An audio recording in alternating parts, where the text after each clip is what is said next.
ओम नमो भगवते वासुदेवाय नमः। आज हम जिस विषय पे चर्चा करेंगे वह विषय है काल सर्प दोष। काल सर्प दोष एक बहुत ही कॉमन योग है जो बहुत सी कुंडलियों में मिल जाता है। सामान्यतः जब किसी ब्राह्मण द्वारा या द्विज द्वारा या ज्योतिषाचार्य द्वारा कुंडली में काल सर्प दोष बताया जाता है तो जो जिसकी कुंडली है या जो जातक है वह बहुत घबरा जाता है। वह सोचता है पता नहीं क्या होगा, मेरा जीवन नष्ट हो जाएगा, मुझे नौकरी नहीं मिलेगी, मेरे साथ पता नहीं कितनी समस्याएं आएंगी। लेकिन ऐसा नहीं है, घबराने की कोई आवश्यकता नहीं है, क्योंकि ऐसे तो बहुत से दोष होते हैं। काल सर्प दोष होता है, पितृ दोष होता है, मंगल दोष होता है, नंदी दोष होता है, अनेकों दोष होते हैं, विष दोष होता है। तो हमें घबराना नहीं है, हमें सबसे पहले यह समझना है कि क्या वह काल सर्प दोष है या नहीं। काल सर्प दोष का जो विषय है, जो काल सर्प दोष या जो योग है, यह प्राचीन वेदों में नहीं मिलता है। यह आधुनिक योग है। और उसी प्रकार से जैसे आपने देखा होगा कि शुगर होता है, बीपी होता है, हेपेटाइटिस बी है, ये सब आधुनिक रोग हैं। अब प्राचीन समय में तो ये रोग शायद नहीं थे, लेकिन अब इन रोगों को माना जाता है और इनकी दवाई भी दी जाती है। उसी तरह से हमें इस योग को भी एक्सेप्ट करना चाहिए। हालांकि काफी एस्ट्रोलॉजर इस योग को एक्सेप्ट नहीं करते हैं और कहते हैं कि वेदों में यह नहीं है, हम इसको नहीं मानते, लेकिन मेरे हिसाब से मानना चाहिए। प्रमुख 12 तरह के काल सर्प दोषों का विवरण मिलता है। अगर हम 12 तरह के काल सर्प दोषों की बात करें तो क्या है काल सर्प दोष, उस पर मैं थोड़ा सा प्रकाश डालना चाहता हूं। जब राहु केतु या केतु राहु के बीच में सभी ग्रह हों, यानी उनके बीच में सभी ग्रह फंस जाएं, तो वह काल सर्प दोष होता है। इसके विभिन्न तरह के उपाय कराए जाते हैं। कुछ लोग नाक के जोड़े बहाते हैं, पूजा कराते हैं, यंत्र पहनते हैं, घर में यंत्र रखवाते हैं।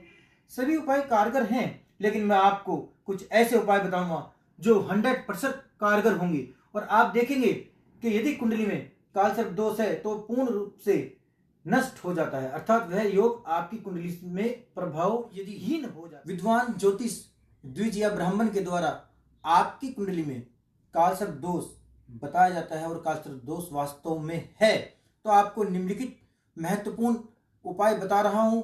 आप इसे जीवन में कीजिए और देखेंगे आप कि आपको जीवन में समस्याओं का सामना नहीं करना पड़ेगा और आपकी सभी समस्याओं का निदान होने लगेगा। उपाय नंबर 1, आप पारस शिवलिंग घर में, अभिमंत्रित पारस शिवलिंग घर में स्थापित करें और नित्य 1 वर्ष तक आप उसका दूध से अभिषेक करें। 1 वर्ष आपको दूध से अभिषेक करेंगे। 1 वर्ष पश्चात आप देखेंगे कि काल सर्प दोष आपकी कुंडली में निष्क्रिय हो जाएगा। दूसरा उपाय, भारत के यदि नॉर्थ में, साउथ में, ईस्ट में या वेस्ट में जहां भी आपका जन्म हुआ है, वहां पर जो भी ज्योतिर्लिंग है आप उसके दर्शन कीजिए और वहां पर बैठकर आप अपनी पूजा करा सकते हैं, तो भी कुंडली से काल सर्प दोष का असर खत्म हो जाता है। और मैं तीसरा उपाय बताना जा रहा हूं। ऐसे लोकिट होते हैं जिनमें राहु और केतु के समन के लिए मंत्रों का उच्चारण होता है और वह ज्योतिर्लिंगों के माध्यम से होता है या ज्ञानी द्विज ब्राह्मण के माध्यम से होता है। यदि वह लोकिट आप शनिवार को धारण करते हैं तो भी आप काल सर्प दोष की समस्याओं से। चौथा उपाय मैं आपको बताने जा रहा हूं। अंतिम और चौथा उपाय यह है कि आप नित्य राहु केतु शांति पाठ पढ़ें और प्रत्येक दिन सुबह आप रुद्राक्ष की माला से महामृत्युंजय जप की 1 माला करें। यह 4 उपाय यदि आप ईमानदारी से और लगातार करते हैं तो देखेंगे कि काल सर्प दोष आपकी कुंडली में निष्क्रिय हो जाता है। आइए आपको पारस शिवलिंग के दर्शन कराते हैं कि पारस शिवलिंग कैसा होता है। देखिए, यह है पारस शिवलिंग।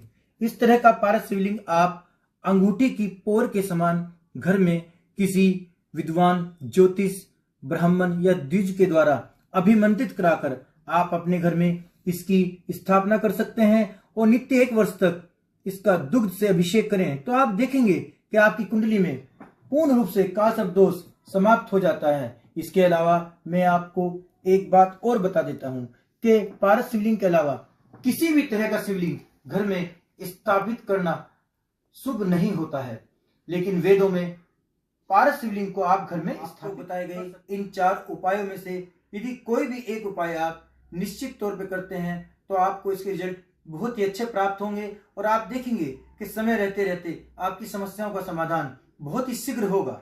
बस आप यह कीजिए, आप 4 उपाय बताए गए हैं, कोई भी एक उपाय आप कीजिए। यदि आपको हमारी बनाई गई वीडियोस अच्छी लगती हैं और बताए गए उपाय आपको अच्छे लगते हैं तो आप हमारी वीडियो लाइक कीजिए और हमारा चैनल सब्सक्राइब कीजिए। इसी के साथ यदि आपको हमारे न्यू नोटिफिकेशन चाहते हैं तो आप हमारा बेल आइकन भी प्रेस कीजिए। धन्यवाद।